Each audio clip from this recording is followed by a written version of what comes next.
Assalamualaikum warahmatullahi wabarakatuh. Alhamdulillahilladzi hadana li hadza wa ma kunna linahtadiya laula an hadana Allah. Laqad ja'at rusulu rabbina bil haqq wa nudu an tilkumul jannata uristumuha bima kuntum ta'malun. Asyhadu an la ilaha illallah wa asyhadu anna Muhammadan abduhu wa rasuluhu sallallahu alaihi wasallam wa ala alihi wa ashabihi amma ba'd. Saudara-saudaraku kaum muslimin yang dirahmati oleh Allah. Alhamdulillahirabbil alamin. Alhamdulillah jazakumullahu khairan. Alhamdulillah jazakumullahu khairan. Marilah kita lanjutkan pengajian tafsir Al-Qur'an. Dalam kesempatan ini kita melanjutkan surat Ali Imran ayat 30. A'udzu billahi minasy syaithanir rajim. Bismillahirrahmanirrahim. Yauma tajidu kullu nafsin ma 'amilat min khairin muhdara wa ma 'amilat min su'in tawaddu law anna bainaha wa bainahu amadan ba'ida wa yuhadzirukumullahu nafsahu wallahu ra'ufun bil 'ibad.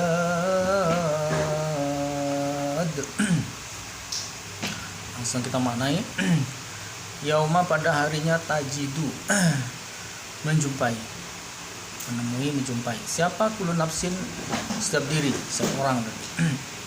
Menjumpai apa? Ma'amilat, apa-apa amilat, yang telah mengamalkan, yang telah mengerjakan. Siapa nafsin? Dia orang. Rupanya yang diamalkan min khairin, dari kebaikan. Jadi amal kebaikannya nanti pada harinya nanti, hari yang dimaksud hari kiamat. Maka di hari kiamat nanti setiap orang akan menjumpai amal baiknya, muhdaran, dengan didatangkan. Kalau tangan itu kalau dia beramal baik. Jadi seorang kalau beramal baik, amal baiknya akan didatangkan. Wa may ya'mal mithqala dzarratin khairan yarah. Nah, ini siapa yang beramal semut hitam sekalipun, kecil maksudnya, itu sekecil apapun akan dia melihat, akan diperlihatkan dan dia melihat itu. Banyak yang salah paham. Fama ya'mal mithqala dzarratin khairan yarah wa may ya'mal mithqala dzarratin syarran yarah. Dianggapnya seorang itu kalau beramal itu sekecil gitu ya ada gitu. Orang beramal cuma sekecil itu saja. Nah, itu yang salah. Bukan cuma. Nah, ini mana ada kalau orang itu hidup jadi orang iman dia itu sempatnya beramal cuma amal kecil sih, tidak ada, tidak mungkin. Nah, ini salah besar itu. Jadi yang dimaksud siapa yang beramal kebaikan sekecil semut hitam, maksudnya sekecil, bahkan kalau ada yang lebih kecil itu pun dia akan melihat. Maksudnya dari semua amalan-amalan dia kerjakan, amalan kebaikan yang dia kerjakan itu tidak ada satupun yang ditutup-tutupi, tidak ada satupun yang dihilangkan, tidak ada satupun yang tidak dibalas oleh Allah. Semua akan didatangkan, semua akan ditunjukkan, semua akan dibalas oleh Allah. Nah, itu maksudnya. Begitu juga wa may ya'mal mithqala dzarratin syarran yarah. Siapa yang beramal jelek lainnya, sekecil semut hitam, bahkan mungkin lebih kecil dari itu pun dia akan melihat. Apa ada orang cuma beramal jeleknya cuma segitu aja? Tidak mungkin, amal jelek mesti banyak. Maksudnya kalau Anda beramal jelek, lah ini jangankan yang besar, yang kecil saja gitu. Sekecil semut hitam sekalipun, lah ini amal jelek itu akan didatangkan, itu akan diperlihatkan, itu akan dibalas. Ini kalau kita analisa dengan ayat-ayat lainnya, itu ternyata ibarat kita beramal ini, ibarat kita itu ya membeli saham. Beramal ini ibarat membeli saham. Kadang berkembang untung besar, kan gitu. Kadang malah melejit, gitu. Kadang untungnya tapi sedikit, gitu. Kadang malah rugi, kadang malah bangkrut habis. Nah ini. Apa penyebabnya? Nah, ternyata amalan kita itu, ya sebelum-sebelumnya sudah sempat kita ulas sedikit ya, bahwa amalan manusia ini itu bisa bertambah, bisa berkurang. bertambah itu amalan yang baru dikerjakan. Maksudnya itu dari amalan yang sudah dia kerjakan itu loh. Apa yang bertambah jariahnya? Kalau jariahnya atau ilmu yang bermanfaatnya, lah ini dia ngajarkan cuma sekali, kan gitu. Misalnya ngajarkan sholat, ngajarkan baca Quran, nah, ini, ilmu agama. Begitu dipraktekkan oleh orang dapat pahala. Begitu dipraktekkan lagi dapat pahala lagi. Nah, itu berarti amalnya bisa bertambah. Tambah, dia waktu ngajar cuma sekali aja. Maksudnya dari sekali yang dia ajarkan itu, dari orang yang mendengar atau orang yang belajar itu, begitu dia amalkan dapat pahala, dia amalkan lagi dapat pahala, diajarkan lagi ke orang lain dapat pahala lagi. Jadi itu ini contoh bahwa amalan baik bisa bertambah. Bisa bertambah. Tapi jangan lupa bahwa amal baik pun bisa berkurang, bahkan bisa habis. Nabi pernah bertanya pada sahabat, ini apa? Tentang apa itu muflis. Karena orang Arab itu tahu muflis itu ya kurang lebih ya ibarat bahasa Indonesia ya. Ini apa? Ya kosakata yang kurang lebih yang pernah didengar gitu. Tapi ini karena ini istilah agama ya, maka ini tentu ada kekhususan atau Rasul yang lebih tahu kan gitu. Ini ada yang nebak ini kan, oh itu orang yang tidak ada kebaikan, itu orang yang ini apa bangkrut atau orang yang gimana gitu ya, tidak ada kebaikan, tidak ada kesenangan hidupnya. Nah, ini. Kata Nabi yang dimaksud muflis itu orang yang nanti kembali menghadap Allah di akhirat dengan membawa amalan pahala yang begitu banyak, tapi habis karena penganiayaan, karena kezaliman, karena perbuatan-perbuatannya yang merugikan orang lain. Zalim itu menzalimi atau merugikan, menyakiti, mencuri, menipu, ini utang yang tidak dibayar, ini apapun yang sifatnya merugikan orang lain, merusak orang lain dan sebagainya. Maka di hari sana itu balasannya. Kalau di dunia ini ya balasan kejelekan atau balasan penganiayaan adalah kisos. Ini hukum Islam. Hukum Islam ini. Tampar. Balasnya tampar. Adil kayak gitu. Adil pas. Tampar. Nah, bayar 5.000. Mau. Tampar bayar 1 juta. Tidak semua orang yang mau. Mungkin ada yang mau ditampar terus dikasih uang 1 juta. Yang melarat-melarat, yang miskin-miskin itu ya malah daftar dia. Kalau bisa jangan sekali. Kalau bisa ya 1.000 kali. Jadi 1.000 juta jadi dapat 1 miliar ya. Nah untuk orang tertentu yang sudah kaya mana mau dia? Ditampar dibayar 1 miliar, 10 miliar, 100 miliar ini tidak mau dia. Tidak mau. Gitu. Karena harga dirinya lebih tinggi. Nah, jadi di dunia ini balasannya kisos. Perbuatan kecil apapun menyakiti merugikan oleh dibalas setimpal. Itu sah, itu boleh, itu tidak menyalahi, itu tidak menyurangi, itu tidak menganiaya. Nah, yang menganiaya bagaimana? Kalau dia membalasnya lebih dari yang dia dianiaya. Tampar sekali dia mau membalas 2 kali. Namanya ngasih bonus. Itu salah. Itu di dunia. Kalau di akhirat tidak ada namanya balasan seperti itu. Tampar, balas tampar di akhirat. Tidak. Balasannya untuk manusia adalah pahalanya dikurangi. Kalau hewan, ya betul. Hewan masih ada kisos di akhirat itu. Di kisos, hukum kisos itu hewan di akhirat. Manusia kisos itu di dunia. Sedangkan di akhirat manusia bukan kisos lagi, tapi diambil pahalanya atau ditambahi dosanya. Pertama diambil dulu pahalanya. Kalau orang itu termasuk orang iman yang punya pahala. Ya gitu. Orang iman yang mempunyai pahala, orang muslim yang punya pahala. Nanti akan kita bahas apa ada orang muslim, orang Islam tidak punya pahala itu. Itu pertanyaan yang ini apa? Telat itu namanya. Kalau tidak ngaji ya memang tidak terbayang kok bisa orang Islam, kok bisa orang muslim kok ini tidak punya pahala itu gimana? Ini apa tidak beramal atau gimana? Ya jawabnya 2. Karena tidak beramal atau amalnya tidak diterima. Jadi walaupun beramal, kalau tidak diterima tidak ada pahala, tidak ada kebaikan, 0, ya kan, 0 besar. Jadi kami ulangi di akhirat nanti, ya kalau di dunianya ini balasan kejelekan, kejahatan penganiayaan adalah kisos, di akhirat nanti balasannya adalah ini apa? Pahalanya dikurangi. Dia anggap saja dia punya kebaikan, punya pahala. Jadi kebaikan maksudnya pahala, bukannya duit. Oh, jadi punya duit. Kebetulan waktu mati keluarganya ngantongi duit dolar dimasukkan di kain kafannya terus dibayar dengan duit. Itu apa nih? Mau beli apa? Emang ada jajanan atau belanja? Tidak ada. Bayangkan pahalanya dikurangi. Ada kursnya nanti, ada ini nilai tukarnya, berat dolar dengan banding rupiah berapa, dibanding yen, banding rupiah, banding ini apa mata uang lain itu ada nilai kursnya. Nanti begitu juga setiap kejelekan itu kalau dikurskan dengan pahala berapa, kalau dikurskan dengan dosa itu juga berapa. Nah, ini sudah ada kursnya. Sudah ada kursnya. Ini ditukarkan nanti berapa ini apa kejelekan yang sudah dia lakukan. Nah, begitu besar dia dikurangi pahalanya dikurangi. Dikasih untuk apa dikurangi itu? Dikasihkan. Jadi bukan hanya dikurangi yang berbuat aniaya dikurangi, terus diberikan kepada yang dianiaya. Nah, jadi artinya saat itu nanti sekarang di dunia yang teraniaya itu sudah teraniaya, disakiti, ya tidak dapat apa-apa. Di akhirat nanti teraniaya yang di dunia ini, di akhirat sana nanti dapat tambahan pahala dia dari orang yang menganiayanya itu gitu. Jadi artinya tidak rugi lagi kita dianiaya orang. Mulai dari yang paling sederhana, yang paling kecil dikatain, diomongin jelek, gibah ya. Orang biasanya ngomong itu ya, ngomongin jelek di belakang, sering ngatain kita macam-macam. Ya itu loh, di rumah terus saja kerjanya. Nah ini gitu. Apa keluar kayak apa kayak itu maksud omongan itu apa ini? Mesti jelek tujuannya. Mesti tujuannya jelek.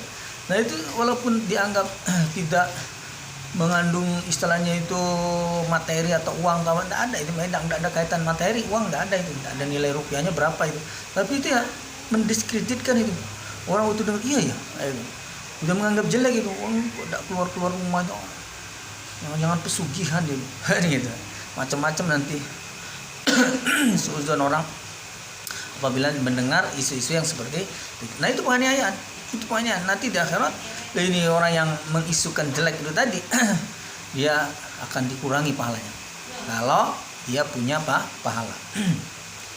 Bagaimana ketika pahalanya karena banyak ini dikurang banyak yang dianiaya, akhirnya habis lagi. Atau karena tidak punya pahala lagi. Bagaimana kalau dia berbuat jelek lagi? Maka dia mendapatkan dosa orang yang dia aniaya. Dan semuanya ada kursnya juga, ada nilai tukarnya. Berapa nilai tukarnya? Ambillah semua ya. Nggak mau ya ada kursnya, sehingga yang ini memberikan itu ya ya istilahnya itu dengan tidak menganiaya, tidak melebih-lebihkan, yang ini menerimanya itu dengan ya walaupun terpaksa ya dia harus menerima karena itu hukumnya Allah dan itu adil. Dia diberi dosa, dapat tambahan dosa, mengurangi dosanya orang yang teraniaya. Jadi orang teraniaya itu gampang nanti di akhirat dia apa? Tidak rugi, bisa dapat pahala atau bisa dapat pengurangan dosa. Jadi sebelum ditotal, dijumlah, dikurangi, nanti mana yang lebih banyak, mana yang lebih sedikit, itu adalah sebelumnya adalah selain catatan amal kebaikan itu menjadikan pahala, catatan amal kejelekan itu menjadikan tambahan-tambahan, menjadikan itu catatan dosa, masih ditambah lagi dengan ini kalau kebaikan itu, adakah dia dianiaya orang lain, yaitu menjadikan tambahan pahala bagiannya, atau dosanya itu akan bertambah, dapat tambahan dosa dari dia yang dulu di dunia sempat berbuat aniaya.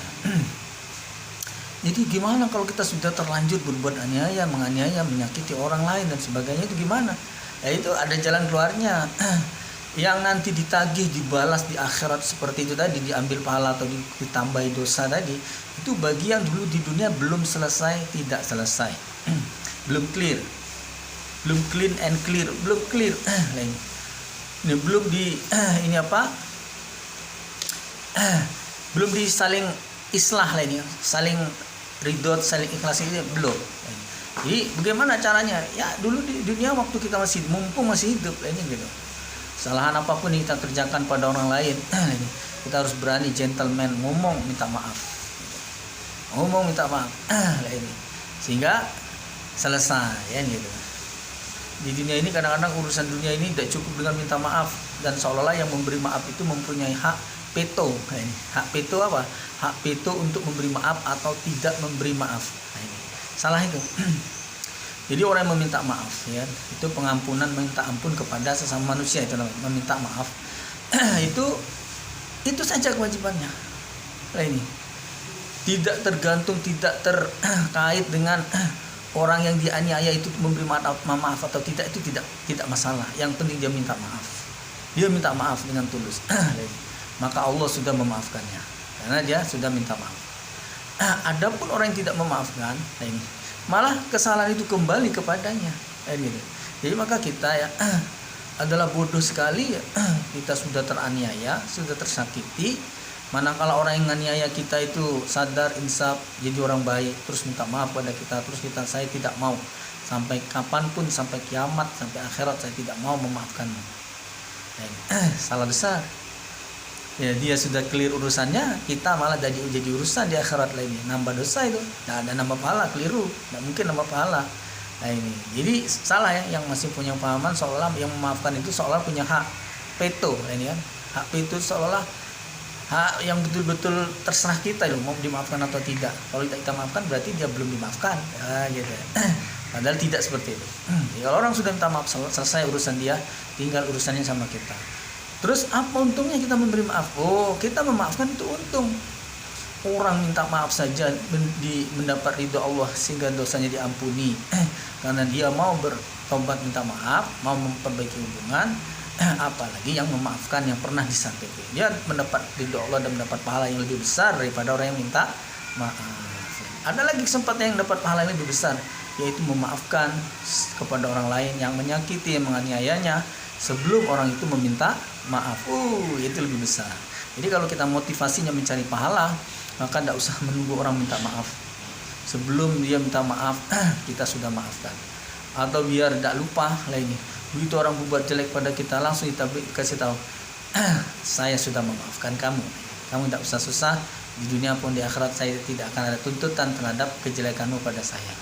Nah ini, itu pahalanya lebih besar. Jadi memaafkan pahalanya lebih besar dari meminta maaf. Memaafkan sebelum orang minta maaf pahalanya jauh lebih besar lagi. Nah kalau Rasul gimana? Ya Rasul itu orang yang mulia, orang yang luhur.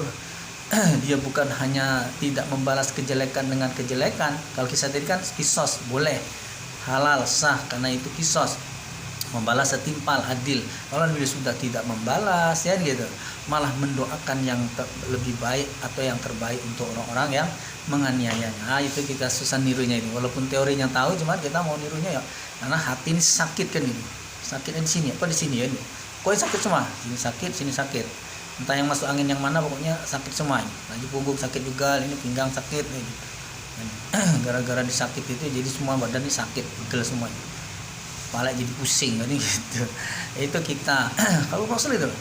Karena motivasinya cari pahala ini, maka yang dia kerjakan adalah bagaimana setiap momen itu jadi pahala, bukan setiap momen itu malah untuk melampiaskan emosi, kemarahan, ketersinggungan dan sebagainya, tidak. Jadi seperti itu. Nah, sedangkan dosa gimana kalau sudah terlanjur dikerjakan? Ya jadinya minta maaf tadi, dia minta maaf ya. Maka di akhirat sudah tidak jadi urusan. Bahkan istilahnya itu kalau di kepolisian itu ada SKCK ya, catatan ini apa?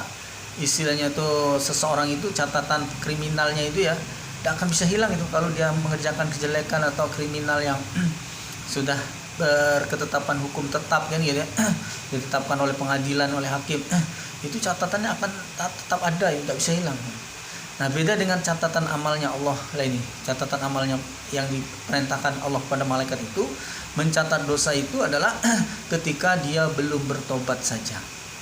Begitu dia sudah bertobat kepada Allah, dihapus, di akhirat tidak dibuka-buka, tidak diulang-ulang, tidak dicerita-ceritakan, apalagi diminta pertanggungjawabannya, apalagi dibalas di neraka, itu tidak.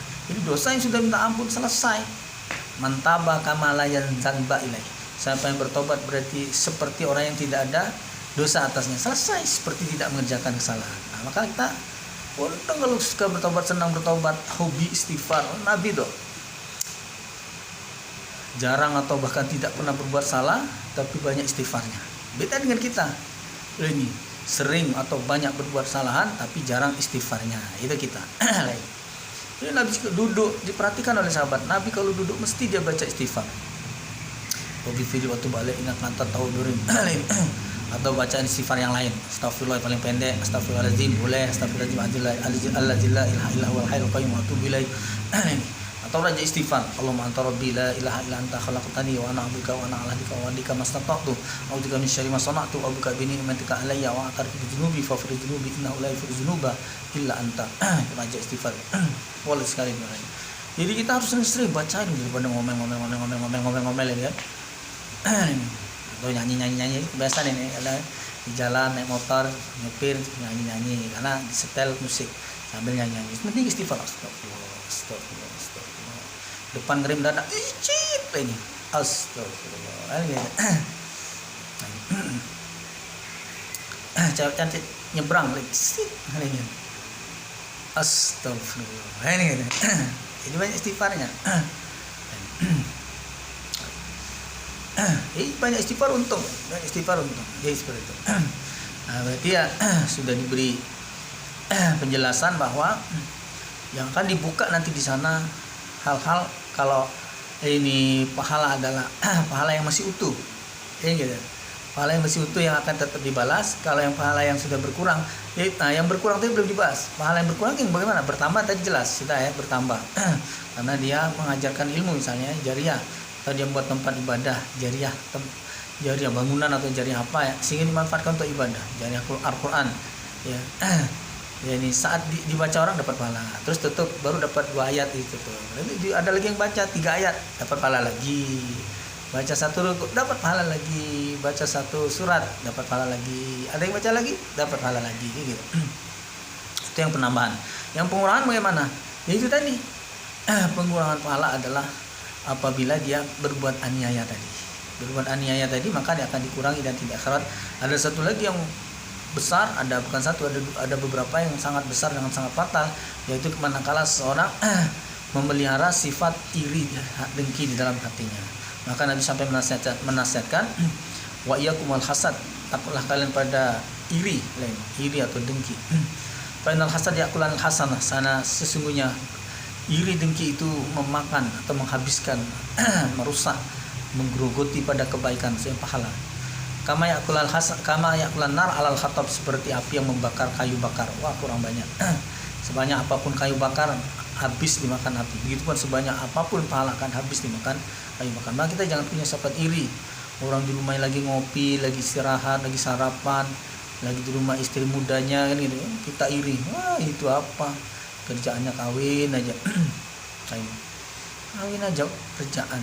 Nanti sampai ini apa anaknya itu ditanya apa pekerjaan bapakmu? Kawin, Pak. Karena setiap tahun kawin lagi. Kawin itu bukan kerjaan. Tapi hobinya gitu.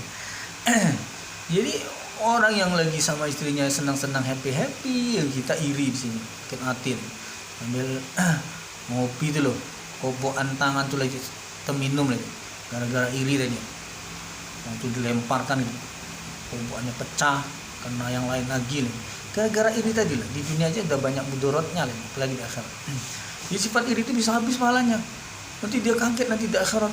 Perasaan dulu pahala saya banyak, saya haji, saya kurban, gitu, saya itikaf lah dia, saya sedekah, saya mendirikan masjid, saya apa lah. Pahala bapak udah habis semua Pak lah ini. Bapak punya rasa iri nih, iri terus. Yang hebat lagi itu irinya itu pada semua orang. Waduh gawat ya. Nah, kita bahas masalah iri ya. Ada normalnya orang ke iri ya, misalnya orang kaya iri. Itu agak istilahnya itu ya wajar. Agak wajar. Orang kaya, pejabat, apalagi tahu dulu ya kawan sekolahnya ini, teman sekolah yang sebangku dulu. Sama-sama geblek buyannya itu loh. Tapi kok dia jadi pejabat gitu loh. Dari mana? Gimana cara bisa iri di hati. Atau orang kaya itu sama-sama dulu sekampung atau sama-sama merantaunya sama. Dia jadi kaya. Agak wajar, itu pun ya tidak benar. Iri dia tetap tidak benar walaupun agak wajar. Ini kadang-kadang ada orang itu ya iri yang tidak wajar. Kenapa tidak wajar nih? Lihat orang miskin iri, melihat orang susah iri gimana? Pengen juga? Bukan, irinya itu loh dikata-katain. Itu tahu enggak, orang susah itu sudah susah, orang miskin itu sudah miskin, orang melarat itu sudah melarat, itu aja udah cukup, udah lebih dari cukup membuat dia melarat susah itulah, sudah lebih dari cukup. Ini malah ditambah dikata-katain, dihina-hina, ya, dibodoh-bodohkan ini. Kamu itu tidak cerdas, kamu itu goblok, kamu itu habis dikatain, dikuliti gitu kan, habis lagi. Kamu tuh pemalas, malam jangan tidur, mati dia tidak tidur. Malam jangan tidur, kerja, cari duit, kan malas. siang udah kerja, malam kerja. Masya Allah, dia tidak tahu konsep rezeki dia, tergantung diberi oleh Allah nih. Kalau Allah beri dia, kita tidur nih, diantri orang rezeki. Pak, ini ya, ini Pak jatah Bapak nih. Jatah apa? Ya Bapak kemarin ikut kumpul di Ali kan? Nah ya, kemarin tuh pejabat datang Pak itu. Ya, ini waktu datang itu Bapak, saya tidak tahu waktu lagi ngobrol-ngobrol. Kamu tidak tahu apa? Tidak tahu. Tapi pejabat itu bilang yang kemarin hadir di sini kasih semua ini, kasih semua orang yang rata ini. Akhirnya Bapak itu walaupun ngobrol tidak tahu ceritanya apa aja kasih. Dia lagi tidur ini. Itu kalau rezeki.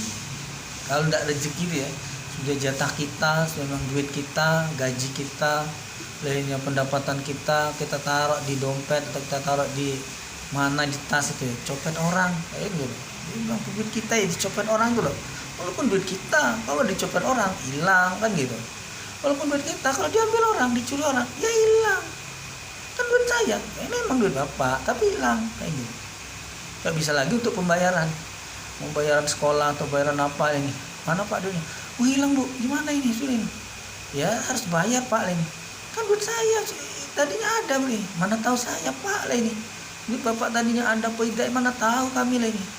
Jelas belum bayar, mana Pak ada bayar, kapan mau bayar ini? Tapi saya ini pasti ada yang mencuri, tidak tahu Pak siapa yang curi ini ya gitu. Tidak peduli mau dicuri mau apa kan gitu. Jadi kalau sudah hilang ya hilang. Kalau dicuri ya hilang. Itu rezeki namanya. Rezeki itu. Jadi ini gawat, iri kok sama orang melarat. Ini kalau lihat orang melarat itu ya gemes dia, lihat orang melarat itu ya ini apa uring-uringan gitu, habis dikatain. Kapan lah saya mau katain gitu, gitu. Cari-cari kesempatan, tidak pagi, siang, sore, malam, tidak Lebaran, belum Ramadan atau mesti apa bulan tua atau bulan muda, atau tidak pas dia ngutang gitu. Dia ngutang ini enak yang ngatain, dia ngutangin loh. Enak kita ngatain. Soalnya kalau dia mengutang itu kan nunggu ya kan gitu. Kita katain panjang lebar itu dengar dia terima aja. Kalau dia tidak mau ngutang itu orang dipanggil sini mau dimarahin dikatain berlari dia. Mana mau selain banyak gawe lain, banyak urusan lain kok mau dipanggil mau dikata-katain lari aja dia. Karena dia mau berutang ya kan gitu. Dikata-katain itu dengarkan aja biarlah dan terima aja. Yang penting diutangi kan gitu. Syukur-syukur dikasih kan gitu. Kasih aja. Ya, itu iri yang tidak wajar namanya. Orang sudah susah yang masih mau diiri, irinya apa kan gitu. Jadi punya sakit iri itu bahaya lah. Dia sudah menyangka pahalanya udah banyak, ya akhirat nanti ternyata habis, kurang banyak. Malah bisa jadi nih di dunia ini saja ada istilah orang itu kasih itu minus, kas loh bisa minus. Ini perusahaan besar loh kas bisa minus. Nah orang juga bisa jadi nanti di akhirat pahalanya minus. Bapak ini ya pahala punya kemarin itu 1 miliar atau 1 triliun pahalanya. Tapi penganiayaan banyak ini Pak, penganiayaan Bapak ini ya 10 triliun. Jadi setelah dibayarkan 1 triliun ini, Bapak masih minus 9 triliun utang pahala Bapak. Jadi jangan meninggal berbuat aniaya atau aniaya orang ini. Lah ini atau ya seperti tadi ini. Tidak nganiaya orang tapi ini tadi apa? Sifat iri tadi. Lihat orang istri orang cantik, iri dia. Mentang-mentang suaminya gajinya besar, cantik aja dia. Ya biar orang memang cantik lah. Tidak usah iri lihat orang cantik. Ini lihat orang jelek juga iri juga lah gitu. Enak bener. Lain jadi orang jelek tu lihat. Jelek, tak mau dandan, baunya busuk, lewat lu. Orang cantik dia iri, orang jelek dia iri. Orang kaya wis, mentang-mentang baru ini dapat proyek lainnya ganti mobil, gaya, iri dia. Lihat orang jalan kaki, sepeda motor, buruk, mogok, gitu. Jalan sempit jadi macet orang tidak bisa lewat, orang dia mogok ini. Iri juga, sudah marah, motornya buruk, orangnya jelek, suplemen kata embean, embe itu bukan suara kambing bukan, tidak ada yang bisa diambil, itu bahasa Indonesia nya. Suplemen tidak ada embean, ngerti lah, kalau tidak ngerti ya sudah, pokoknya dianggap tidak ada kebaikan. Mana ya? Lihat siapapun iri, jualan iri, anaknya dia dapat duit, kita belilah, bayar, beli beras ini dia lah dapat duit, untung pula. Dia tinggal duduk dari situ gitulah, datang ya, pokoknya balik bayar, kita nyari duitnya susah, dia tinggal ngebek duit lah. Sangkanya mudah orang dagang itu. Kalau mudah apa aja yang dagang ini. Dagang iri, jualan iri, lihat mamang es iri, enak bener mamang es ini, cuma jualan es aja. Es itu kan air bukannya batu. Es dibikin air dibikin batu ya, keras loh. Terus dibikin es, terus dijual apa? Jualan air, lagi nah untung besar, lagi tahu-tahu beli rumah, enak bener loh. Orang jualan es iri gimana ini? Jualan pempek, jualan model iri juga. Enak bener, model aja aku bisa bikin. Lah ini mentang-mentang bisa bikin, mentang-mentang dia bisa bikin pempek, bikin model, dia jualan. Lah ini. Jadi jangan diiri, ya biar aja orang mau jualan ini. Kamu mau jualan silakan, tidak usah iri lihat orang jualan. Lihat pengemis iri, dikatain. Lihat orang kerja manjat-manjat dikatain, lihat orang yang kerja nyelem-nyelem, jadi semua dikatain, namanya iri pada semua orang, habis nanti pahalanya. Ada orang tuh iri cuma satu aja, sama tetangganya, kan tetangganya banyak jadi sama saja banyak juga. Dia iri sama suami tetangganya, enak bener sih suami tetangga ini, tetangga saya itu suaminya kaya, udah kaya, gajinya besar, di rumah rajin, cuci piring, cuci pakaian, nyapu, ngepel, ngeboki anak-anak, pakai baju, nidurinnya, anak bener. Dia kerja gajinya besar, lain. Suami saya apa? Udah pengangguran lain, nggak ada kerjaan lain, pemalas lain. Yang rajin cuma makan aja. Makan rajin, jamnya makan mesti makan ya. Kalau makan mesti nambah ya. Karena ini itulah kebiasaan atau kepacaannya ini. Pacaknya makan aja. Sama buat anak. Masya Allah. Ada itu berarti istri iri pada suami. Masya Allah. Atau suami iri sama istri. Enak bener kamu di rumah. Kami di luar sana panas berjemur, cari duit berkeringat. Tahu enggak kamu? Belum kena marahnya, belum ini apa jatuhnya, ini kehujanannya, belum kelaparannya, belum capeknya, pegalnya, kamu di rumah aja ongkang kaki. Nah pas dia pulang tuh pas istrinya sudah lagi ongkang gitu.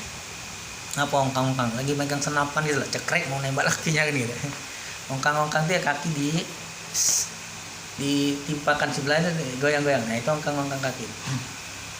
Karena kerjaan udah beres ya gitu. Masak sudah, nyuci sudah, diangkat jemuran sudah, disetrika sudah, kamar juga dirapikan, ini kan. Anak udah dimandikan, udah diberes semua, masakan sudah siap. Suami pulang udah siap apa-apa. Tapi suaminya iri, enak bener kamu di rumah tinggal ongkang ya. Dia lihat pas ongkangnya lain gitu. Pas ongkangnya dia lihat lain. Gak tahu dia kerjaan dari pagi sampai malam apa ya. Masa sama istri aja diiri gitu. Atau pada suami aja kok diiri. Atau iri pada anak. Enak bener kamu jadi anak tinggal minta ini loh. Enak bener. Coba kamu tuh yang cari duit. Nah, ini namanya dunia terbalik. Jadi kalau diiri itu jadi dunia terbalik. Anak iri sama orang tua iri sama anak, istri iri sama suami iri sama istri. Waduh, jadi dunia ini terbalik. Maka kita itu hidup sekali ini jangan lupa bahwa diciptakan Allah untuk beribadah. Maka apapun kita kerjakan, payah, berat, susah, menderitanya itu lain, baik yang di rumah maupun yang di luar, di jalan maupun yang suami, yang istri, orang tua pun anak dan sebagainya, itulah adalah amal soleh kita apabila kewajiban lain kita kerjakan dengan baik, dengan benar. Yang lain itu kita niati untuk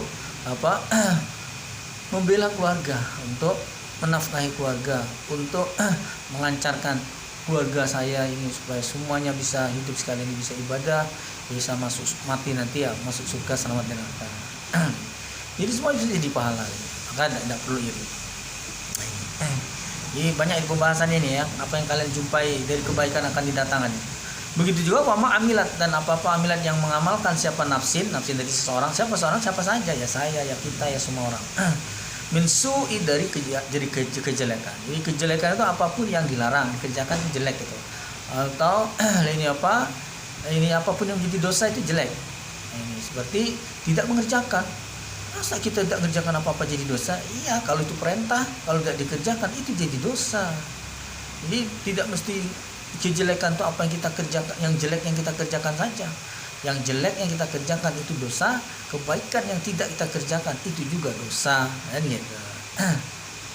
Lain dengan kebaikan juga sama. Kebaikan itu tidak hanya yang kita kerjakan saja. Kalau kebaikan yang kita kerjakan dapat pahala ya jelas. Ini kok kebaikan yang tidak kita kerjakan tidak dikerjakan, ini kok jadi pahala di mana? Nah, kebaikan yang tidak dikerjakan jadi pahala itu adalah larangan, tidak kita kerjakan, kan gitu. Nah, itu jadi pahala. Jadi pahala. Kapan kita dapat pahala larangan? Saat kita terkena cobaan larangan itu. Misalnya ini dompet temannya itu loh jatuh atau ketinggalan HP-nya gitu. Nah, ini. Kalau tidak kita ambil, kita dapat pahala. Kalau kita ambil berarti kita mencuri. Jadi kita dapat pahala meninggalkan larangan itu ada ketika kita dapat cobaan untuk dapat kesempatan untuk berbuat ini jelek atau mencuri atau menipu itu. Ini tiba-tiba ketemu orang dusun itu. Ini bukan ngatain itu. Saya juga orang dusun. Di mana-mana banyak orang dusun. Maksudnya ini sekedar contoh yang orang dusun yang nggak ngerti apa-apa itu loh. Ini akhirnya, nah ini kesempatan ini bisa ditipu ini bisa ditipu ini. Kebetulan dia bertanya lagi, kan gitu. Enak mau ditipu ini. Nah kita akan dapat pahala manakala dia bertanya kita jawab dengan benar, kita arahkan dengan benar, bukan malah kita tipu, gitu. Nah saat itulah kita dapat pahala. Jadi kejelekan yang tidak kita kerjakan itu jadi pahala. Kapan? Saat kesempatan itu ada. Saat tidak ada kesempatan, enggak. Seperti sekarang, tidak ada cobaan minum-minuman keras, tidak ada. Maka kita tidak dapat pahala meninggalkan minuman-minuman keras. Kapan kita dapat pahala meninggalkan minuman keras? Manakala kita lagi ngobrol-ngobrol, duduk tiba-tiba teman-temannya bagi-bagi minuman gitu ya. Pokoknya minuman keras atau minuman beralkohol, minuman yang memabukkan. Nah saat kita menolak tawaran minum itu, nah saat itulah kita dapat pahala. Nah, kalau sekarang tidak ada yang nawari lah, tidak ada pahalanya, tidak ada yang nawari lah. Walaupun saya tidak minum, tidak dapat pahala lain karena tidak ada tawarannya. Nah, atau manakala kita pengen gitu ya, terus kita berusaha mendapatkannya. Wah, saya mau mabuk ini kenapa? Libur ya, gitu. Mentang-mentang libur pengen mabuk ini karena santai loh. So, kalau tidak mabuk itu banyak perintah, banyak suruhan ini kan dari mana-mana, pusing lagi biar mabuk. Kalau mabuk tidak ada yang bisa nyuruh ini, tidak ngerti kita disuruh. Jadi warung mana yang biasa jual itu datang ke sana, mau beli lah dia gitu, beli terus dibawa kemana tempat yang bisa minum, mau minum terus dia ingat ini dosa, dia tinggalkan. Nah saat ini dia dapat pahala. Adapun duit untuk beli apa-apa tadi gimana? Jadi pahala juga karena dia batalkan tadi itu pembelaannya. Tidak ada istilah ini berarti mubazir, sayang ini. Kalau tadi belum beli, iya ini sudah tahajud dibeli, gimana ini? Soalnya kalau dijual lagi pun tidak boleh. Hal yang haram, makanan, minuman yang haram lagi. Kalau kita jual duitnya itu loh jadi haram. Kan duit saya tadi halal, ini saya beli, nah ya itu tadi. Jadi kita ikhlaskan saja tidak diminum, lagi makan. Jangan sampai daripada mubazir kita taruh aja, siapa tahu nanti ada yang mau minum. Itu jebakan. Itu sudah baik-baik kita tidak jadi dapat dosa, malah dapat dosa nanti bila ada orang nakal melihatnya ini cocok ini, wah ini minuman nganggur ini, waduh tak perlu keluar duit ini, bisa diminum langsung ini kan gitu. Nah ini berarti bikin dosa orang lain ya dapat dosa juga, malah double kan gitu. Sudah kita buang saja. Botolnya gimana? Aduh ini kan karena isinya yang mahal, tidak boleh ditebus, tidak boleh dijual ya karena dosa. Botolnya gimana nih? Sama aja, sudahlah. Sak botol-botolnya tidak usah dijual. Lumayanlah kembali modal botol laku 500 perak. beli tadi 3 botol dapat 1.500 pengembalian. Belinya tadi 1 botol itu ya 100.000, 300.000 duit hilang, dapat kembali uang 1.500. Ya sudah, buang aja. Ini tidak usah kita jual-jualkan gitu. Ini namanya kita dapat pahala saat kita meninggalkan larangan. Nanti dari itu didatangkan semua itu. Amal baik didatangkan, amal jelek semua akan didatangkan. Nah, saat amal jelek didatangkan itu, siapa didatangkan? Namanya siapa? Ini Pak, amal jelek kamu nih. 1, 2, 3, 4, 1 juta, 2 juta, 40 juta, 150 juta, 1 miliar 200.000, 40 miliar. Wah, terus ini. Sudah 40 miliar ini kejelekan ini. Masih terus ini. Masya Allah. Saat itu tawaddu dan mengharapkan ini enggak ada banyak. Tawaddu berharap ini kalian seandainya berharap siapa nafsin diri tadi seseorang disebut satu, berarti karena apa kalimatnya tadi mana tadi kullu tiap-tiap diri, berarti semua orang. Nah, setiap orang itu nanti begitu didatangkan kejelekannya, maka nafsin atau seseorang tadi berharap seandainya anna sesungguhnya bainaha di antaranya kejelekan amilat sub tadi minsu tadi wabainahu dan diantaranya nafsin seseorang tadi apa amadan ba'ida. Amadan itu masa kata orang Melayu, ba'idan yang jauh, maksudnya itu ada jarak yang jauh sehingga kalau bisa tidak ketemu, kalau bisa malah tidak berpapasan, kalau bisa malah tidak ketemu sama sekali. Dia berharap gitu. Ini gimana mau lari lagi lah ini, kejahatan itu sudah dibukakan, dia ada di situ lah ini kan, tidak bisa lari.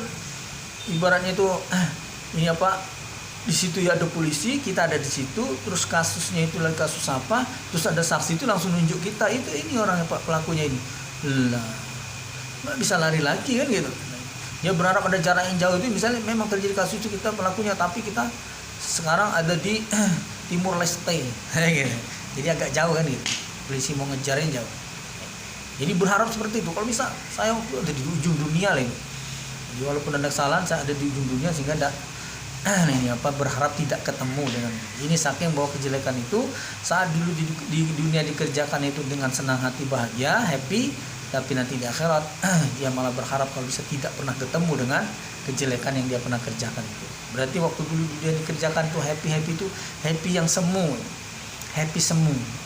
Ini istilah baru nih, happy semu, happy yang ini tidak sebenarnya, happy yang tidak nyata. Nyata waktu itu, tapi nantinya happy yang tidak kekal, happy yang sementara. Waktu itu artinya dia hanya hawa nafsu saja, nanti di akhirat menyesal ya ini mengerjakan kejelekan itu. Wa yuhadzirukum dan menakut-nakuti pada kalian. Siapa Allah menakut-nakuti kalian, nafsahu dengan dirinya. Allah menakuti dengan dirinya Allah itu maksudnya itu dengan siksanya. Sebab Allah itu ya dilihat tuh menyenangkan, lebih senang, lebih enak, lebih nikmat dari nikmat apapun yang ada di surga. Yang paling tinggi di dunia adalah melihat Allah, di bawahnya mendapat ridho Allah, di bawahnya nanti surga. Di dunia ini adalah hidayah. Di bawahnya lagi ya banyak, harta, istri atau suami, anak, ini macam-macam lagi. Ada yang batu akik ini nikmat ini, kacamata ini nikmat ini, kalau ada kacamata ini susah ngelihat ini nikmat. Maksud Allah menakut-nakut dengan dirinya itu maksudnya dengan siksanya atau dengan nerakanya. Allah itu kalau ngancam dengan neraka, enggak, awas kamu ya, kalau buat jelek saya masukkan surga, masukkanlah saya, oke. Nah, gitu orang enggak takut. Diancam dengan dirinya itu maksudnya diancam dengan nerakanya, itu yang bikin kita takut. Allah soalnya punya neraka. Jadi kalau Allah ngancam berarti akan memasukkan ke nerakanya. Nah, ini gitu. Itu disebut menakuti dengan dirinya. Wallah, dan adapun Allah kenapa raufun, maha belas kasih bil ibad dengan hamba-hamba. Belas kasih ini artinya yang dimaksud terutama yang dikasih disayang oleh Allah adalah orang yang beriman. Nah, maka kita kalau mau dikasih Allah supaya jadi orang iman, jadi orang muslim, jadi orang Islam. mau beramal solih. Kita harus bikin jalannya untuk dapat ridho, untuk dapat cinta dan kasihnya Allah pada kita, itu harus kita buat jalannya. Kalau tidak dibuat jalannya itu ya gimana, amal kita selalu amal jelek, maka itu sama dengan kita membuat jalan untuk Allah memurkai atau membenci pada kita. Qul katakanlah Muhammad, jika kuntum ada kalian tuhibbuna mencintai kalian Allah pada Allah. Misalnya Muhammad tanya orang-orang itu, apa betul kalian itu mencintai Allah? Nah kalau betul, iya betul kami mencintai Allah. Nah, kalau kalian memang betul mencintai Allah, fattabi'uni, maka mengikutilah kalian padaku. Jadi kita ini ya, agama Islam ini agamanya Allah, tapi prakteknya bukan kita mengikuti Allah, tapi mengikuti Rasul. Yang Rasul sampaikan itu adalah Al-Quran memang dari Allah. Bagaimana penjelasan Quran, bagaimana Quran itu yang dimaksud oleh Quran, bagaimana praktek pelaksanaan Quran, itu adalah bagaimana sesuai dengan penjelasan dan contoh yang dikerjakan oleh Rasul. Jadi mengikuti Rasul itu gitu maksudnya. Quran, bagaimana praktek Quran, ya ikuti Rasul. Bagaimana prakteknya Rasul, itulah dimaksud oleh Quran. Dan tidak berseberangan. Mengikuti Rasul berarti nanti bertentangan Allah. Oh tidak, itu satu paket. Taat Allah Rasul itu satu paket. Kalau taat Allah, taat Rasul, taat Allah pasti taat Rasul pasti taat Allah. Nah, gitu. Nggak ada kalau taat Allah taat Allah, kalau taat Rasul berarti tidak taat Allah. Oh tidak. Tidak. Kalau taat Allah berarti taat Allah, taat Rasul berarti taat Allah. Nah, ini. Jadi tidak ada berseberangan. Kata Nabi Muhammad, aman atau ani fakun atau Allah. Orang yang taat padaku berarti orang itu taat dengan Allah. Jadi taat, nurut, patuh pada saya, niru, ikuti saya, berarti orang itu sama dengan taat pada Allah. Sebaliknya aman asoni fakun asallah. Orang yang menentang padaku berarti sama dengan dia menentang kepada Allah. Jadi praktek mengikuti Rasul itu gitu. Jangan dipertentangkan. Kalau dipertentangkan malah jadinya akhirnya udah kalau gitu saya pilih Quran saja, saya pilih Allah saja. Ini sebab Allah lebih tinggi kan gitu. Jadi di permasalahan ini bukan tinggi rendah, bukan. Allah, bloknya Allah itu Allah dan Rasulnya.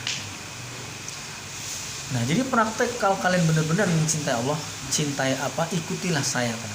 Taat nurut bagaimana yang Nabi ajarkan, yang bagaimana Nabi contohkan dalam beribadah terutama. Ibadah itu kan itulah yang dicontohkan Nabi.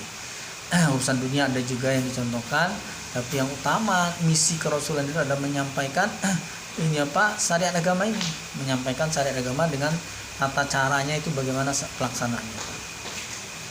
Nah kalau kalian mengikuti saya, apa hasilnya? Yuhibbukum, maka akan mencintai pada kalian siapa Allah.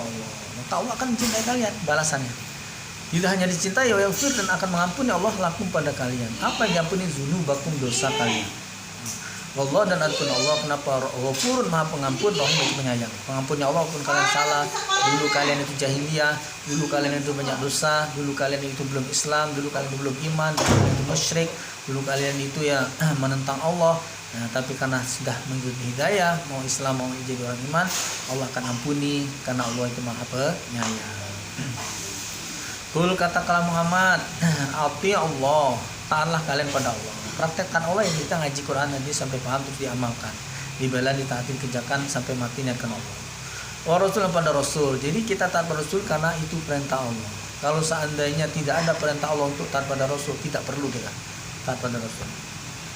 Tidak usah malah. Tapi karena ini adalah perintah Allah, kita taat pada Rasul itu karena Allah yang nyuruh kita taat pada Rasul. Yang nyuruh ikutilah saya, kata Nabi tadi itu kan Allah yang bilang. Muhammad bilang gini, bilang apa ya Allah? Ini bilang gini, bahwa kalau kalian cinta Allah ikuti saya. Itu apa tidak berlebihan Allah mengikuti saya? Tidak, saya yang bilang gitu. Saya yang nyuruh orang itu ikuti kamu itu ya saya, kata Allah. Orang-orang yang kalau betul cinta pada Allah itu harus mengikuti kamu itu ya saya yang ngatur seperti itu, saya yang bikin aturan seperti itu di saya. Jadi tidak berlebihan, ucapkan saja, tidak salah ini. Lagi ngikuti saya seolah saya ini lebih hebat atau gimana? Oh tidak. Omongan saja pokoknya. Kalian cinta Allah, ikuti saya. Nah, itu kalimatnya dari Allah, Rasul cuma menyampaikan. Ini. Baik, maka jika Allah berpaling kalian tidak mau, taat Allah tidak mau, taat Rasul tidak mau. Ini kadang-kadang orang itu loh, dia merasa taat Islam, begitu juga dia merasa Islam, merasa Muslim, iman, juga sama. dia merasa iman, dia merasa yakin malah. Tapi prakteknya itu loh, prakteknya tidak taat Allah, tidak taat Rasul. Gimana? Saya tak pernah menentang Allah Rasul, ngajak Allah Rasul berantem, mau memerangi agama Allah, saya mau menghancurkan agama ini, tidak. Saya malah jadi pengikutnya, saya malah jadi penganutnya. belum kelihatan. Oke, kamu jadi merasa jadi imam, merasa jadi muslim, menjalankan syariatnya. Tapi kamu karena tidak mengaji Quran hadis, tidak ngerti isi Quran hadis, tidak mengerti memahami isi Quran hadis, sehingga apa yang kamu kerjakan, apa yang kamu amalkan, bahkan apa yang kamu yakini, apa yang kamu islami atau syariat yang kamu jalankan itu adalah bertentangan atau tidak sesuai dengan Quran hadis, itu yang disebut tidak taat. Itu yang disebut tidak taat juga, sama, itu tidak taat juga. Walaupun dalam hatimu tidak ada Islam menentang, saya pantangan, saya ini penganut Islam yang setia. Kalau ada orang membubarkan Islam, saya ini garis depan. Ini ada garis ya, orang di belakangnya, saya di depannya. Walaupun merasa seperti itu, tapi kalau aturan Allah Rasul, Al-Quran hadis, kamu sendiri ngajinya aja tidak mau. Ngaji terus saya setiap malam Jumat tuh loh, baca Yasin. Quran loh, bukan surat Yasin saja. Larangannya baca Yasin itu tidak ada. Kapan saja, sebanyak-banyaknya memang. Tapi seluruh Quran itu mbok yo. Kayak gitu. Terus Jawa mbok yo. Ada yang mbok yau. Ada yang teman dulu punya namanya toyo, ini mbok toyo. Yes, semuanya harus diketahui. Apa tak berlebihan kebanyakan? Loh, kamu ini ibaratnya itu ditawari kebaikan tuh loh. Nah, saya ambil dikit aja. Orang kalau ditawari kebaikan atau ditawari harta itu loh, kalau bisa diambil semua, diambil semua, sak wadah-wadahnya juga perlu. Ada janda yang nawarkan emas 1 keranjang gitu. Ayo bapak-bapak yang berminat ngambil perhiasan ini silakan diambil ini. Soalnya kan ini semua ini mau saya serahkan semua, mau saya sedekahkan atau mau saya bagi-bagikan semua ini. Kita kalau dapat bagian pertama itu, kalau bisa kita angkat sak keranjangnya itu, sak janda-jandanya sekalian. Gitu. Jadi saking manusia ini kalau dengan kebaikan dulu semangat dulu. Nawari mas sekeranjang ini, sak keranjangnya diangkat jandanya sekalian. Amat diangkat, sekeranjang ditaruh di di mobilnya, di pickupnya itu loh. Terus diulangi lagi, jandanya digendong, taruh, bawa pulang. Jadi dapat dua-duanya. Itu mestinya. Ini tidak Allah menurunkan Al-Quran 30 juz yang dibaca hanya surat tertentu. Baca itu aja, itu persentasenya itu loh, tidak bisa dikatakan 50%. Karena Al-Quran hadis, materi aja ya, Quran hadis. Pertama soalnya cuma 2, kalau dibagi 50-50 ini. Quran hadis ini, kalau Quran ya ada bacaannya, ada maknanya. Quran ini bacaan, makna, ada keterangannya. Beda bacaan seperti yang dibaca tadi itu bacaan. Makna itu ya seperti kata-kata, makna secara umum. Terus penjelasannya bagaimana? Itu 3 berarti. Jadi kalau kita cuman berarti bacaan, makna, keterangan. Ini ketiga. Berarti kalau cuman baca, apalagi baca ini ya tidak 30 juz, cuman ayat atau surat tertentu, walaupun berulang-ulang, walaupun sering, bacaan aja tidak 100%, makna tidak sama sekali 0, keterangannya tidak paham apa maksudnya. Salah besar. Berapa persen berarti yang kamu pelajari? Kecil sekali. Ini boleh diulang di bahasan Islam Kafah yang kemarin. Ada edisi Islam Kafah, silahkan diulang di situ, dilihat. Kita harus terima semua. Ini kok merasa kayak acuh tak acuh, masa nggak butuh gitu loh. Ibadah terus tapi ngajinya nggak mau kan gitu. Ngajinya nggak mau. Salah resep itu, salah langkah itu. Salah langkah itu. Langkah awal itu ngaji, bukan langkah awal itu beramal, salah ngaji. Jadi seperti itu.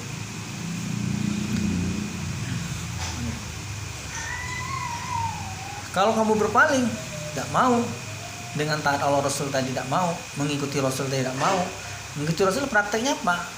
Rasul mati melok mati, Rasul dikubur ikut dikubur, bukan mengikuti yang diajarkan oleh Rasul. Kata Nabi kan, taraktu fikum, kutinggalkan di antara kalian amroini, dua perkara, lan tadilu, tidak akan sesat. Jadi sesat aja tidak akan tadilu, sesat. Ma tamassaktum bihima, selagi kalian berpegang teguh dengan keduanya. Apa itu? Kitabillah, kitabnya Allah, Al-Quran, sunnah Nabi dan sunnahnya Nabi, itu adalah hadis. Jadi berpegang dengan dua ini, nah jadi kita mengikuti Rasulullah dalam berpegang dengan Quran hadis, dikaji, dipahami sampai paham. Apa cukup kalau sampai pahami? Belum apa-apa. Setelah paham diamalkan, tidak ada gunanya. Surga diwariskan sebab kalian beramal, bukan sebab kalian paham atau sebab kalian ngerti. Watil kal jannat telati uristumuha bima kuntum ta'malun. Surga diwariskan sebab kalian beramal, bukan sebab kalian tahu. Bukan tak lamun tapi tak malu. Beda dikit tak lamun dengan tak malu nih. tak tahu malu. Jadi tak lamun dan tak malu. Karena kalian beramal maka diberi pahala atau diberi surga. Jadi kalian berpaling, tidak mau taat Allah Rasul, tidak mau ngaji Quran hadis, tidak mau mengamalkan Quran hadis, tidak mau membela, beramal. Apalagi sudah itu membela, agama harus dibela. Jangan sampai kamu ditanya itu, mau kamu Pak, Bapak Islam, Bapak senang dengan sholat? Oh senang sekali, saya senang sekali sholat. Bapak kerjakan enggak? Saya sebenarnya itu loh, senang ya, cuman saya itu ya malas berdirinya itu loh, atau saya itu malas sholat subuh itu loh. Kalau maghrib ya senang saya, bisa. Nah itu pembelaannya. Apa alasannya subuh Bapak ini berat? Masih ngantuk mau tidur tuh loh. Nah itulah pembelaannya Pak. Itulah pembelaan. Bapak ngantuk berusaha bangun. Itu pembelaannya. Ini masalahnya bangun mending langsung bisa sholat. Ini mau bersuci dulu, mau junub dulu. Ya, siapa yang bikin ulas malam banyak gawe itu Pak? Malam waktu istirahat kamu banyak kerjaan, banyak gawe, banyak amalan itu ya akhirnya harus menjunub. Ya itu risikonya. Itulah pembelaannya. Nahankan dingin. Kalau udah tahan dingin gimana? Pembelaannya ganti pembelaannya dengan beli alat yang bisa di atas genteng itu ada kayak stainless putih terus kayak digulung-gulung gitu. Nah itu rupanya itu alat bikin air jadi panas, tenaga surya itu katanya, saya enggak punya.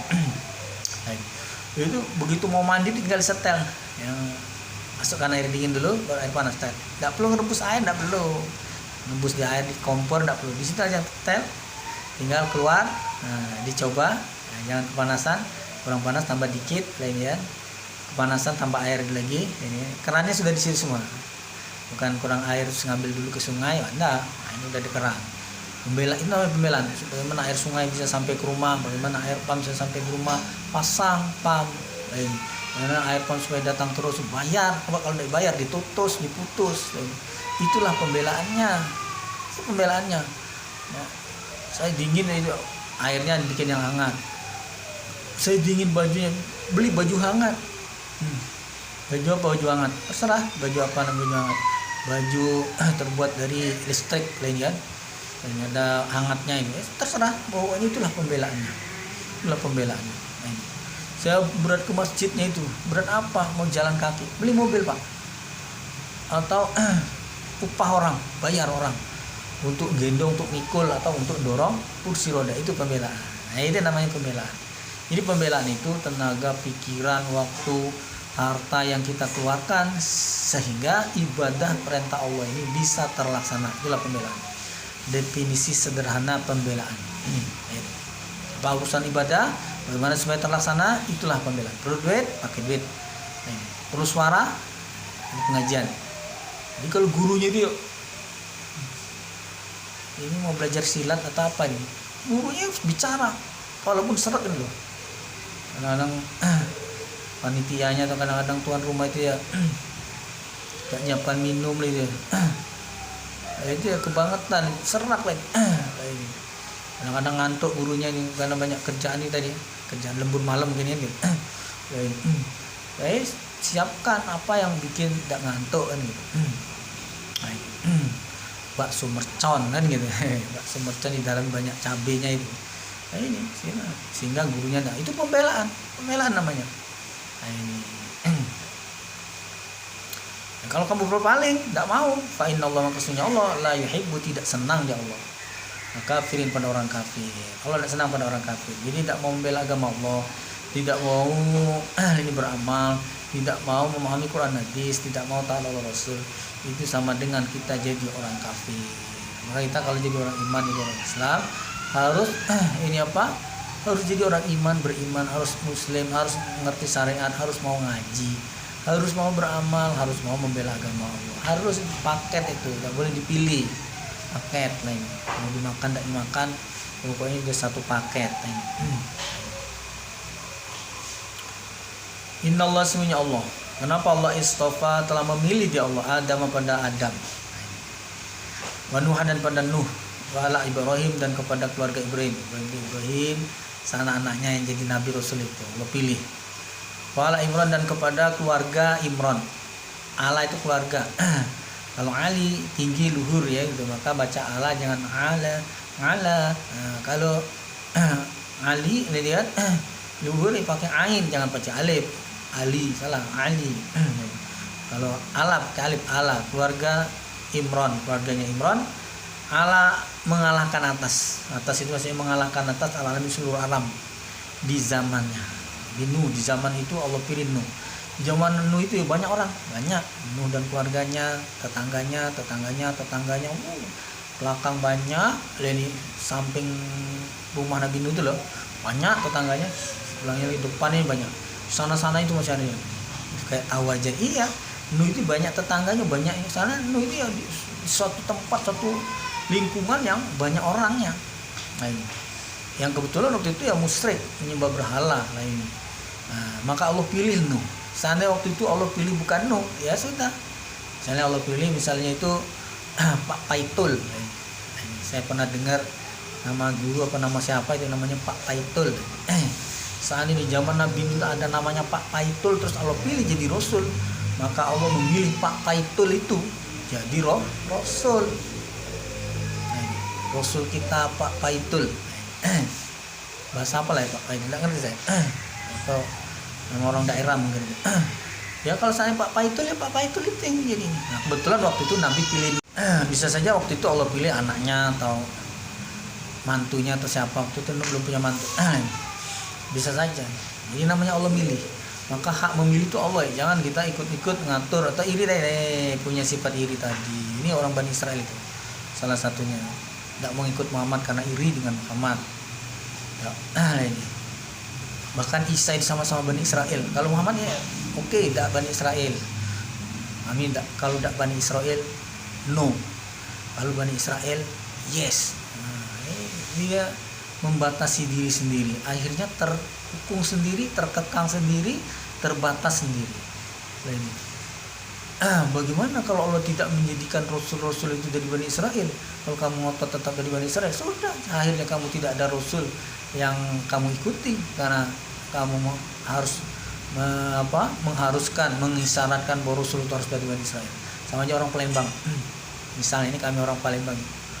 Kita terima saja Allah milih Adam, sudah. Kita terima Adam jadi nabi pertama, Rasul pertama. No, oke. Muhammad yang terakhir, oke. Kalau kamu membatasi diri, pokoknya itu Rasul terakhir itu harus orang Palembang. Orang Palembang asli. Jangan yang campur dusun, campur rendah. Harus orang Palembang, baru saya mau ikut. Nah akhirnya gimana? Ya kalau Allah pilih Rasul dari orang Palembang, terus kamu bisa ngikuti sehingga kamu dapat hidayah. Kalau Allah pilih Rasul itu bukan orang Palembang, terus gimana kamu? Ngotot tidak mau ngikuti Muhammad karena yang Allah pilih adalah Muhammad. Dan rugi sendiri. Bani Israel rugi sendiri dia. Karena membatasi diri sendiri, salah sendiri. Yang larang, yang membatasi siapa? Dia sendiri, ya salah sendiri akhirnya. Terus kenapa dibatasi? Karena iri tadi sudah di pagarnya. Ibarat itu istilah kalau di komunitas sudah difilter. Jadi kalau misalnya belanjaan itu difilter, ada difilter dari harga, dari harga 2 juta ke atas. Nah, maka barang-barang yang harga kurang dari 2 juta tidak muncul. Karena udah di filternya yang dicari 2 juta ke atas. Atau dibalik, yang 20.000 ke bawah. Maka harga barang yang di atas 20.000 udah ada, yang muncul itu yang 20.000 ke bawah kayaknya. Yang sepotongan kuku kan gitu. Mangkok plastik sendok plastik pot bunga kecil. Nah, itu muncul itu nanti. karena dia sudah difilternya dengan harga 20.000 ke bawah.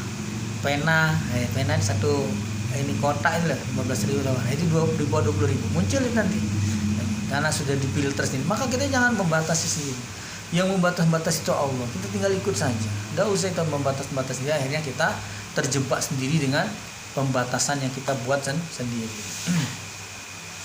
Nah ini Allah sudah pilih mereka semua itu. Nah ini mengalahkan seluruh alam di zamannya Allah milih. Insya Allah pilihan Allah sudah tepat, sangat tepat. Kita kalau disuruh menilai harusnya ya, wah pilihan Allah itu oke dan sangat tepat. Siapa? Muhammad, wah oke sangat tepat. Nabi Isa, oke sangat tepat. Semua Nabi Musa, oke sangat tepat. Nah, ada misalnya bagaimana Nabi Musa ada cocok itu. Bagusnya saya nih jadi Nabi Musa, jadi berganti Musa Allah.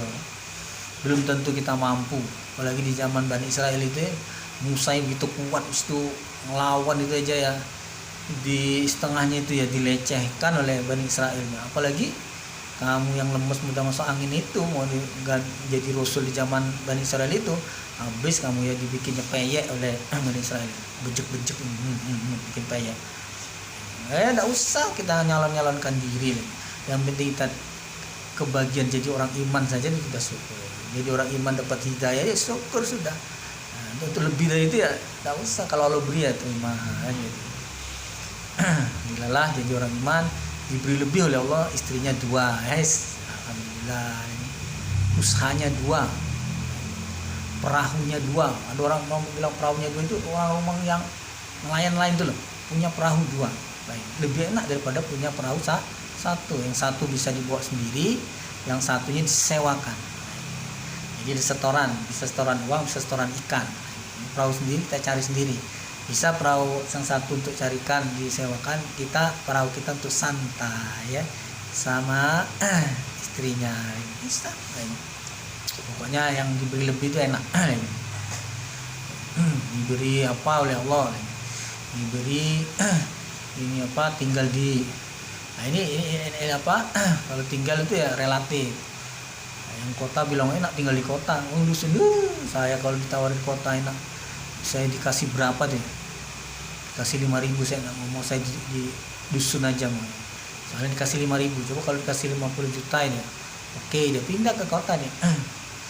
Atau orang kota ini mau tinggal di dusun, saya maunya di kota aja, nggak mau tinggal di dusun. Itu selera masing-masing, relatif kalau yang seperti itu. Relatif, bisa diperdebatkan selera masing-masing, seperti makan ya bisa di yang seneng apa, yang tidak seneng apa, itu selera masing-masing, kebiasaan masing-masing. Zuriatan keturunan ba'dua sebagiannya min ba'din dari sebagian. Jadi mereka ya kawin nikah, anaknya jadi rasul, kawin nikah, anaknya kawin nikah lagi, anaknya lagi, akhirnya dari salah satu anak keturunannya jadi rasul, kawin nikah, kawin lagi ada yang jadi rasul. Nah, jadi sebagian ini banyak hubungan keluarga, pernikahan dan sebagainya, akhirnya ada lagi keturunan yang jadi rasul. Itu semua pilihan Allah. Jadi keturunan berapa ini tidak ada yang jadi nabi, dari keturunan lagi baru nanti jadi nabi, dari keturunan ini. Nah, kita dan keturunan kita ini jangan harap jadi nabi, karena nabi udah habis terakhir. Nabi Muhammad itulah nabi yang ada setelah Nabi Muhammad, tidak ada lagi seorang nabi, tidak ada seorang rasul. Allah dan adapun Allah Sami'un maha mendengar, Alimun lagi maha mengetahui. Mendengar dan mengetahui itu termasuklah bagaimana respon tanggapan seseorang ketika Allah memilih seorang rasul. Wah, itu kalau kita kaji Quran di situ ternyata ya bukan separuh tapi sebagian besar, bukannya orang biasa, malah pembesar tokoh-tokoh masyarakat, tokoh adat, tokoh agama, tokoh masyarakat, tokoh obat, tokoh kelontong, tokoh-tokoh pembesar kaum itulah justru yang menolak, meremehkan, membanding-bandingkan, menilai Rasul tadi. Lah dia sendiri tidak iman, sendiri tidak mengikuti Rasul karena meremehkan, karena membandingkan dengan dia yang lebih kaya, dengan dia yang lebih merasa lebih pintar. Banyak, saya ini S2 loh, saya ini sekolahnya apa, saya ini apa, banyak sertifikat panitia 17-an, sertifikat kamu mana sertifikat kamu, gitu.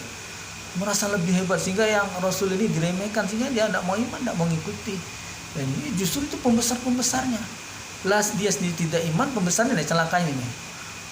Orang-orang lain itu dihalang-halangi dengan cara Tidak usah ngikuti dia orang tidak pantas jadi rasul. Pantas itu loh, saya ini tidak pantas orang miskin jadi rasul. Ini orang kaya seperti saya ini, kaya, pintar, ganteng. Jadi itu kita lihat, sayang sekali Allah maha mendengar lagi maha melihat apa mendengar lagi maha mengetahui. Itu Allah tahu semua, mana yang menolak, mana yang menerima, mana yang membenci, mana yang mengikuti, mana yang mendukung, mana yang malah memusuhi, memerangi dan sebagainya. Allah maha mendengar ucapan-ucapan mereka, bisikan mereka, rencana-rencana jahat atau rencana baik mereka. Jahat itu apa? Pemufakatan jahat, kemufakatan jahat gitu. Jadi mereka sepakat untuk berbuat jahat, kemufakatan jahat. Semua Allah dengar, semua Allah tahu siapa yang rencana jahat berbuat makar ini untuk menjatuhkan, merusak agamanya Allah, semua Allah tahu dan Allah mengetahuinya dan Allah mendengarnya. Begitu juga mana yang iman, mana yang walaupun dia orang biasa apa Allah tahu, mana yang ikut, mana yang faham, mana yang iman, mana yang membela agama dan sebagainya. Kiranya saat ini saja yang dapat kami sampaikan. Mungkin di sana sini ada kekurangan, kata-kata yang kurang berkenan atau menyakutin yang menyinggung perasaan Bapak Ibu saudara-saudara kaum muslimin yang dirahmati Allah. Kami untuk itu kami mohon maaf yang sebesar-besarnya. Atas perhatiannya kami syukuri mengucapkan alhamdulillah, jazakumullahu khairan. Assalamualaikum warahmatullahi wabarakatuh.